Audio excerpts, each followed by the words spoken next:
Bab 237, ayo maju. Dia tahu kalau ini karena kekuatannya yang terlalu besar, tapi dia tidak menduga bahwa Valentino ternyata tidak terluka. Jika tinjunya tadi mengenai orang biasa, tulang mereka pasti akan langsung patah. Namun, Valentino tidak hanya baik-baik saja, tubuhnya juga tidak bergerak sama sekali. Ini sungguh mengerikan. Pusat kebugaran Veda? Berani-beraninya kamu menantang Presdir Danu hanya dengan kemampuan seperti itu. Valentino tampak acuh tak acuh. Dia tersenyum penuh arti. Perkataannya tadi membuat Hendy semakin marah. Akan kubunuh kamu. Bentak Hendy dingin, dia menggertakkan gigi dan pandangannya terlihat muram. Coba saja. Jawab Valentino dengan acuh tak acuh. Hendy menggertakkan giginya lagi. Jika bisa, dia ingin meninju Valentino hanya dengan satu pukulan hingga sekarat. Namun, dia bukanlah orang bodoh. Dia sudah menyadari perbedaan dari kekuatannya dan Valentino dari pertarungan mereka tadi. Kalau dia maju sekarang, itu sama saja mencari mati. Baiklah. Bukankah kamu bisa berkelahi? Kalian, cepat kemari. Hendy mengerling dan segera melambaikan tangan ke belakang. Dia tentu tidak akan menyerah begitu saja. Para pemuda yang datang bersama Hendy ada 6 orang. Mereka langsung melangkah maju dan berdiri di belakangnya. Kerumunan orang di sekitarnya tercengang.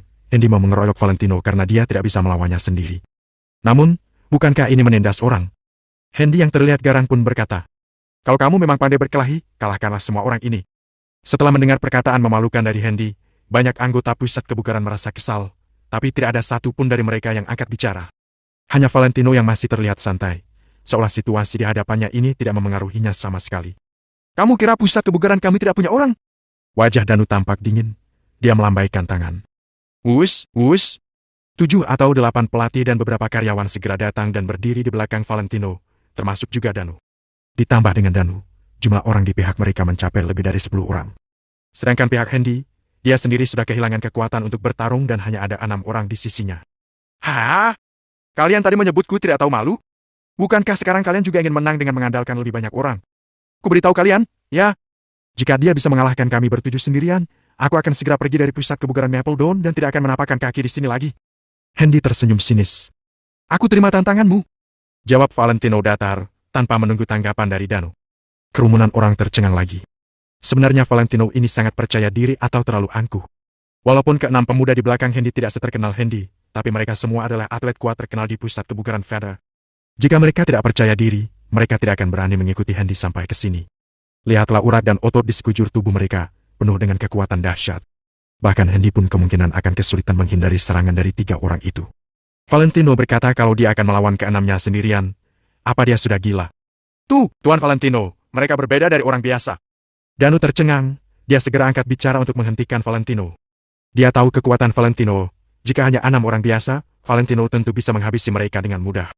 Namun, ini 6 orang pemuda, bagaimana mungkin dia bisa menang?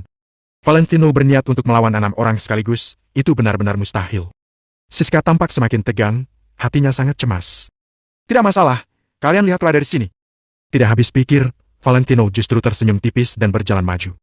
Karena Hendy tidak mau mundur, maka Valentino akan langsung menghabisinya. Karena pusat kebugaran Veda ingin menginjak-injak pusat kebugaran Maple Dawn, maka Valentino akan langsung melenyapkan pemikiran itu. Valentino tidak punya banyak waktu untuk dihabiskan bersama mereka.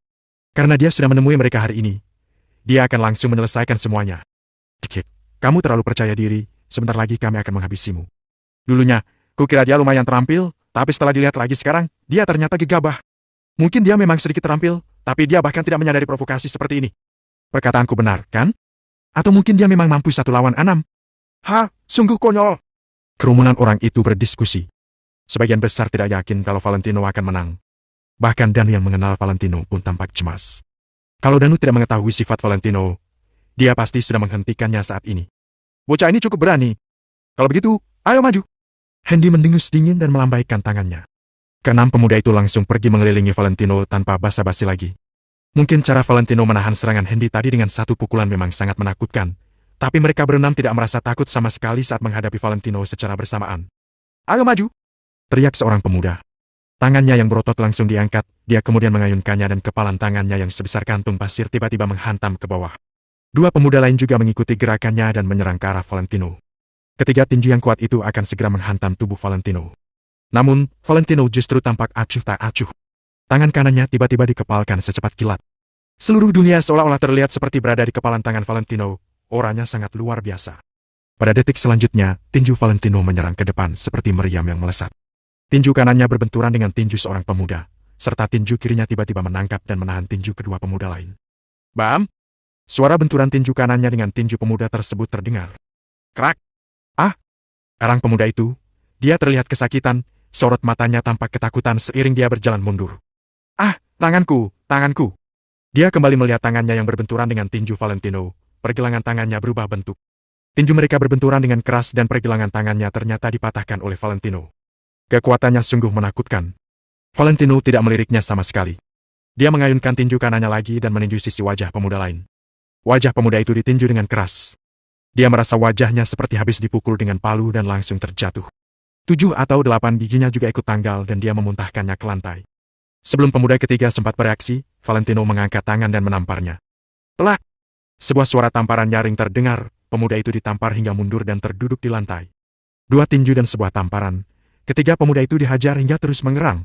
Ini semua karena Valentino tidak hanya kuat, tapi juga jauh lebih cepat dari orang biasa. Kecepatannya benar-benar luar biasa, membuat pemuda-pemuda tersebut tidak sempat menahannya, apalagi beraksi.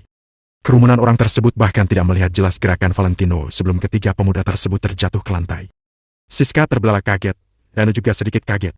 Valentino sepertinya telah bertambah kuat. Bab 238 menguasai keluarga Kusuma. Wajah Hendy berubah menjadi suram. Tadinya dia mengira kalau mereka berenam menyerang Valentino secara bersamaan, maka mereka akan bisa mengalahkan pria itu hanya dalam waktu 5 detik. Dasar tidak berguna! Cepat serang dia! Teriak Hendy dengan keras. 3 pemuda yang tersisa menggertakkan gigi mereka sambil mengayunkan tinju dan tendangan mereka ke arah Valentino. Saat menghadapi ketiga orang yang hendak menyerangnya ini, alih-alih mundur, Valentino malah berjalan mendekati mereka. Ekspresi wajahnya terlihat tenang dan langkahnya sangat ringan. Dia sama sekali tidak terlihat seperti hendak bertarung, melainkan seperti sedang berjalan-jalan santai. Telak! Detik berikutnya, Valentino mengangkat tangannya dan menampar wajah salah satu pemuda itu dengan gerakan yang begitu cepat. Tamparan ini membuat tubuh pemuda itu langsung terlempar jauh ke belakang. Tanpa menunggu pemuda lainnya bereaksi, Valentino kembali mengayunkan telapak tangannya dan mendaratkan punggung tangannya pada wajah pemuda lainnya. Telak! Tamparan ini juga membuat pemuda itu langsung terlempar ke belakang dalam sekejap. Valentino bagaikan seekor harimau yang menyerang kawanan domba, tidak ada seorang pun yang bisa menghentikannya. Satu pemuda yang tersisa langsung tercengang. Saat ini, dia melihat Valentino sedang mengayunkan tendangannya ke arahnya.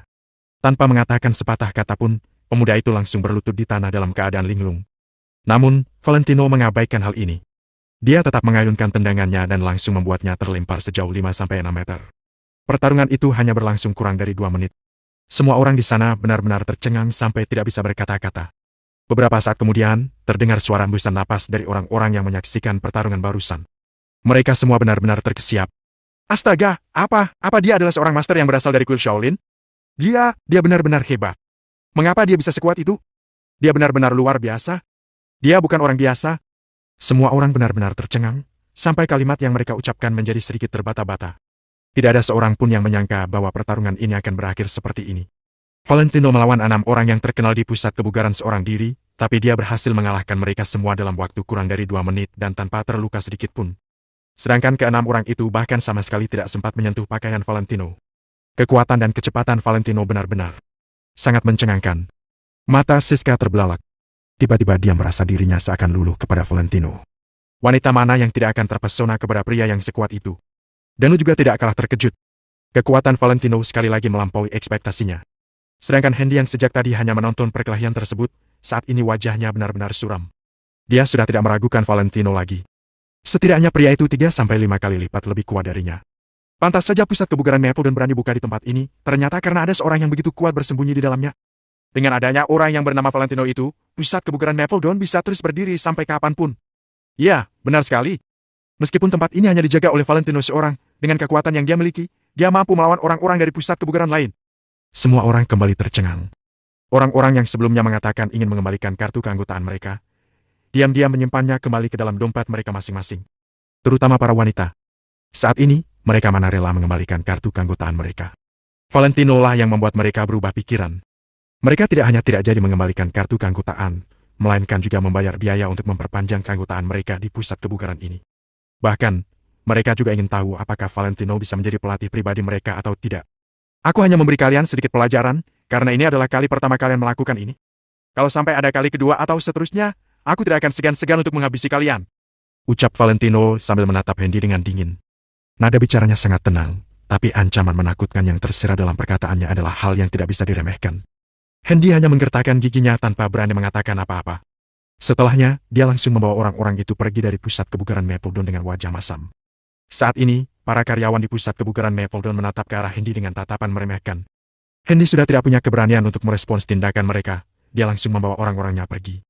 Hore! Kak Valentino hebat sekali. Para karyawan di pusat kebugaran Mapledon langsung menyoraki Valentino dengan penuh semangat.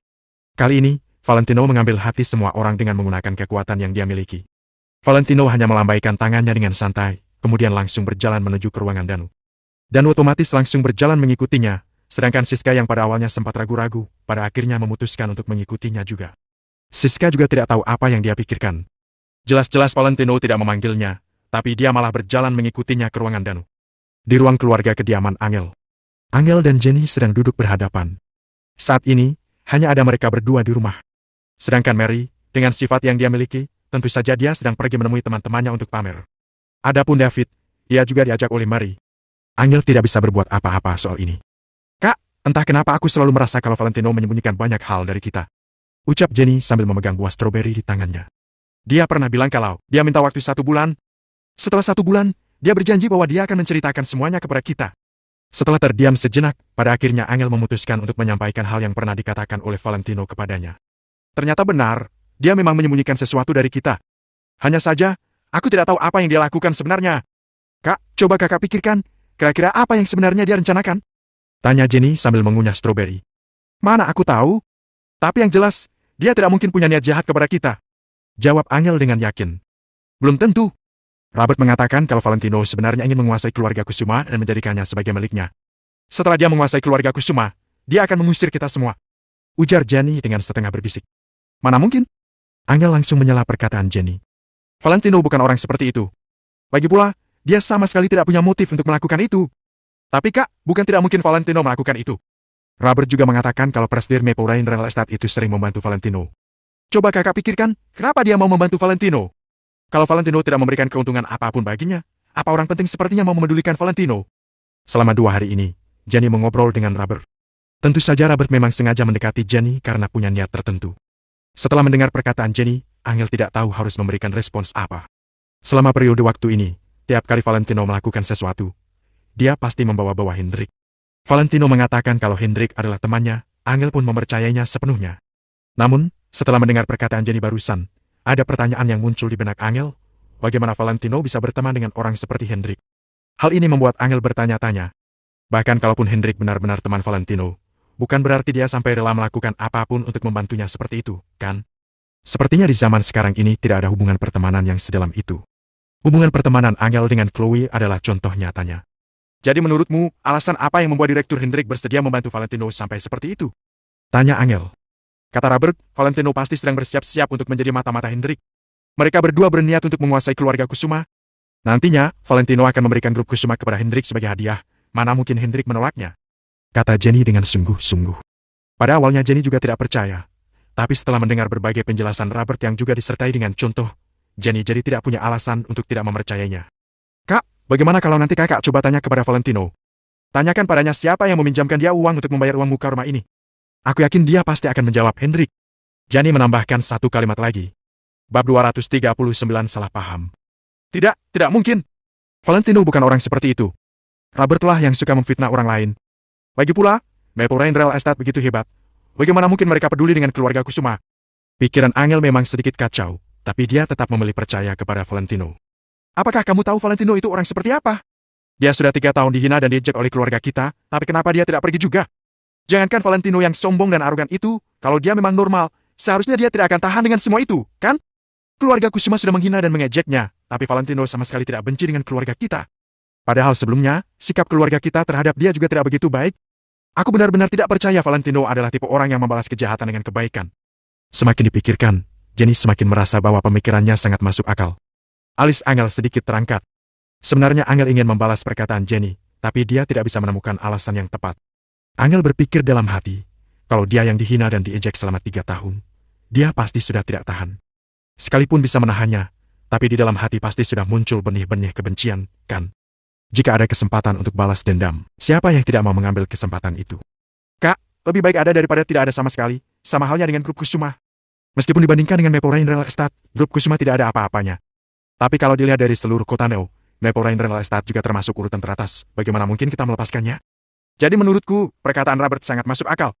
Melihat Angel tidak berbicara lagi, Jenny menghela napas lega. Di perjalanan pulang barusan, dia mengobrol dengan Robert tentang masalah Valentino. Selama dirinya pergi 2 tahun ini, Jenny bisa dibilang tahu hal apa saja yang sebenarnya sudah dilakukan oleh Valentino. Robert menganggap semua perkataan Valentino omong kosong belaka. Valentino hanyalah seorang badut jelek yang bergantung pada kehebatan Hendrik untuk menggertak orang lain. Jenny adalah orang yang terus terang, suka ya suka, benci ya benci. Jenny juga bukan orang yang banyak berpikir, jadi dia mudah percaya dengan ucapan orang lain. Belum lagi, akhir-akhir ini perilaku Valentino sedikit aneh, membuat Jenny jadi percaya dengan Robert. Ketika tahu bahwa Valentino ternyata menginginkan properti milik keluarga Kusuma, kesan baik Jenny terhadap Valentino yang baru saja muncul pun hilang seketika. Aku rasa, sesuatu yang dirahasiakan Valentino kepada kita adalah tentang rencananya yang ingin menguasai grup Kusuma. Dia pasti bisa mengambil grup Kusuma dalam kurun waktu 1 bulan saja. Ucap Jenny sambil mengerutkan keningnya. Pada saat ini, Angel tidak bersuara sedikit pun. Angel sama sekali tidak percaya bahwa Valentino adalah pria yang seperti itu. Namun, perkataan Jenny juga masuk akal. Sebaiknya kamu jangan terlalu dekat dengan Robert, dia bukan orang baik. Kata Angel sambil mengerutkan keningnya. Aku tahu, tapi ini juga tidak membuktikan bahwa Valentino orang yang baik, kan? Jawab Jenny sambil cemberut. Hati dan pikiran Angel sangat kacau. Kalau dulu, Angel mungkin tidak akan bersikap seperti sekarang ini. Akan tetapi, karena sekarang dia peduli terhadap Valentino, jadi membuatnya tidak bisa mengabaikan segala sesuatu yang berhubungan dengan Valentino. Krang? Pada saat ini, ponsel yang ada di atas meja berbunyi. Angel mengambil ponselnya. Awalnya hati Angel merasa tidak nyaman, tapi setelah melihat nama penelpon, dia merasa jauh lebih kesal dan langsung mematikan panggilan tersebut. Kak, ada apa? Siapa yang menelpon? Tanya Jenny dengan bingung. Awalnya Angel terdiam sejenak, setelah itu dia menjawab dengan tak berdaya. Dia itu, salah satu pelanggan perusahaan. Tidak tahu kenapa, dia terus menggangguku selama hampir setahun ini. Jenny seketika mengerti, sepertinya ada penggemar fanatik yang mengejar kakaknya. Kak, apakah dia tidak tahu kalau kamu sudah menikah? Jenny merasa lucu, tapi pada saat yang sama juga merasa kasihan. Dia tahu kok. Aku jelas-jelas sudah memberitahunya, tapi dia sama sekali tidak peduli. Orang seperti dia benar-benar. Karena kerja sama antara grup Kusuma dengannya sangat penting, jadi aku tidak bisa menegurnya secara langsung. Ucap Angel sambil menundukkan kepala. Malam-malam begini masih menelpon? Kak, kamu pasti sangat terganggu, abaikan saja dia. Untuk masalah seperti ini, Jenny tentu saja berpihak pada Angel. Meskipun dia sedikit tidak suka dengan Valentino, tapi dia juga tidak bisa membiarkan Angel pergi dengan sembarang pria. Lupakan saja, bilang saja aku tidur lebih awal semalam. Benar-benar memusingkan. Angel berkata sambil memijat pelipisnya. Di dalam kantor pusat kebugaran Mapledon. Setelah Valentino berjalan masuk, dia langsung duduk di kursi kantor, lalu membuka komputer untuk melihat dokumen. Hanya saja, Valentino tidak menyadari bahwa selain Danu, ada Siska yang mengikuti di belakangnya. Siska benar-benar terkejut ketika melihat Valentino bersikap sangat leluasa, seakan-akan dia adalah pemiliknya. Bukannya dulu Valentino pernah berkata bahwa dia adalah sopirnya Danu. Sepertinya, masalah ini tidak sesederhana itu. Bagaimana mungkin ada seorang sopir yang berani masuk ke kantor bos secara sembarangan? Belum lagi, sopir itu duduk di tempat bos dan membuka komputer untuk melihat dokumen. Valentino menggerakkan mouse dan mengklik dokumen tentang pusat kebugaran Mapledon. Ketika hendak berbicara dengan Danu, Valentino tiba-tiba melihat Siska dan cukup terkejut. Ah, itu, Tuan Valentino. Aku di sini untuk menyapamu, sekalian berterima kasih untuk kejadian barusan. Siska seketika menjadi bingung, kemudian menjelaskan keadaannya dengan canggung. Oh, tidak masalah. Danu, beri dia kartunya. Valentino melambaikan tangannya dengan acuh tak acuh sambil berbicara kepada Danu. Tidak ada orang lain di dalam kantor ini, jadi Danu tidak lagi menutupi hubungannya dengan Valentino. Baik, Kak Valentino. Setelah Danu mengiyakan, dia segera pergi untuk mengambil kartu keanggotaan. Melihat adegan ini, Siska bisa langsung memastikan dugaan di hatinya. Identitas Valentino ternyata tidak sesederhana yang dia pikirkan. Danu begitu patuh terhadap perkataan Valentino, jadi bagaimana mungkin Valentino adalah sopirnya Danu? Danu adalah sopirnya Valentino. Sepertinya ini baru benar, bukan? Siska merasa, semakin dirinya dekat dengan Valentino, semakin dia tidak mengerti tentangnya. Jelas-jelas Chloe berkata bahwa Valentino hanyalah seorang pria tampan yang hidupnya bergantung pada Angel, juga berkata bahwa dia sama sekali tidak berguna. Namun, apakah pria seperti itu mampu membuka pusat kebugaran yang cukup besar seperti ini?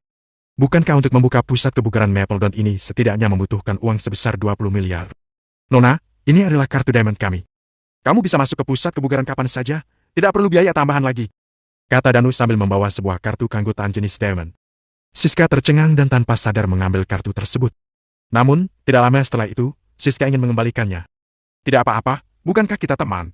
Kata Valentino sambil melihat dokumen yang ada di dalam komputer. Mendengar Valentino berkata seperti itu, Siska tidak lagi berusaha menolak dan menyimpan kartu tersebut.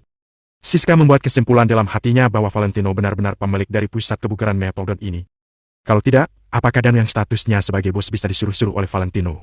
Tuan Valentino, di perusahaan kami ada 2 mobil BMW seri terbaru. Kalau Anda butuh, Anda bisa lihat-lihat terlebih dahulu. Saya bisa memberi Anda harga spesial. Siska berkata sambil tersenyum manis. Mendengar itu, Valentino mengangguk dan berkata, Oke, aku akan pergi melihat-lihat kalau ada waktu. Bab 240 pertanyaan. Omong-omong, sudah saatnya dia mengganti mobil.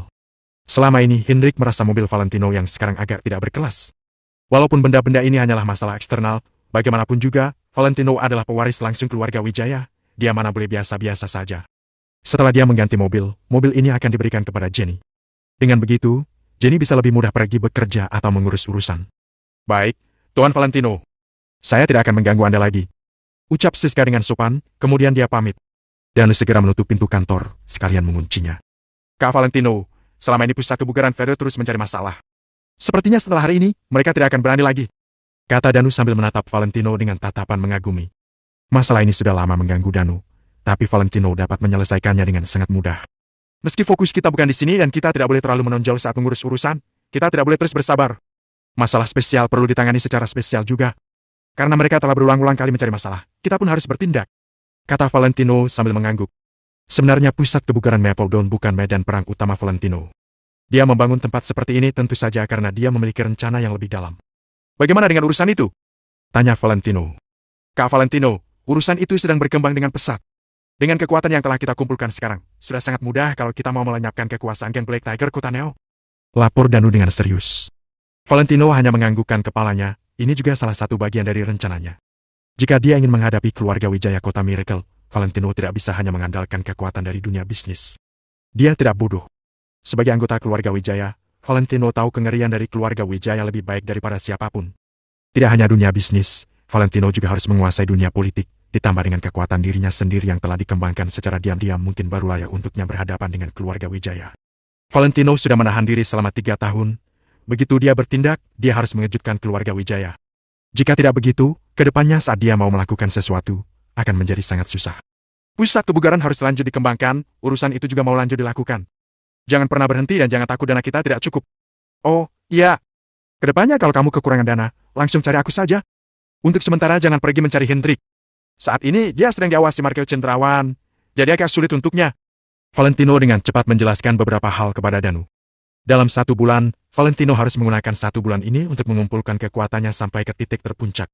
Setelah itu, Valentino juga memberitahu Danu mengenai rencananya untuk menguasai kota Neo.